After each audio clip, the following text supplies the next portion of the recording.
So hi guys, magandang hapon po sa inyo lahat. Ayan, medyo nabitin ako ng umaga kaya nagpapausan naman tayo ngayong hapon. Bali guys, quick message lang ha. Re-replyan ko lang yung nag-comment sa FB Reels ko. Ay hindi pala sa TikTok account ko.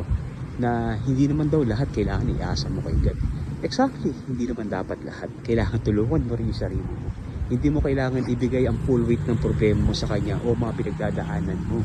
Kailangan tulungan mo rin yung sarili mo. Kasi guys, pag tayo nagdadasal para kasi tayong mga bata, alam niyo ba bakit? Kasi pag tayo nagdadasal, ang gusto natin, solve na kagad yung mga problema natin. Gusto natin yung mga pinagpipray natin, may answer na kagad kinabukasan. O yung mga hinihiling natin, makukuha na kagad natin. Hindi naman ganun guys. Kailangan habang nagdadasal tayo, kailangan yung faith natin sa Kanya is hindi mawala. Di ba? Na mas patibayin natin yung kahit na hindi pa natin nare-receive lahat ng yan, maniwala at magtiwala lang tayo sa Kanya. At saka yung pag-aalala mo, hindi makakatulong para sa iyo yan. Kasi kung mag-aalala ka, wala mangyayari sa buhay mo.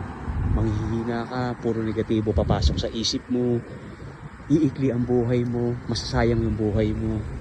Kaya yun nangyayari pag mag-aalala ka. Kaya magtiwala ka lang sa plano niya. Lahat ng yan, i-surrender mo lahat sa Kanya. Di ba?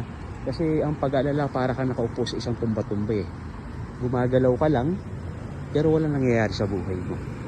Hindi ka umuusad, isip ka lang ng isip. Walang nangyayari sa'yo. Di ba? Kaya ang gawin mo, yung faith mo kay God, mas patibayin mo yan na siguro kaya mo nasasabi yan kasi yung mga prayers mo hanggang ngayon wala pang answer, pero maniwala ka sa akin, dadating at dadating rin niya sa tamang panahon. Basta manalig ka lang sa Kanya at magtiwala ka sa plano niya.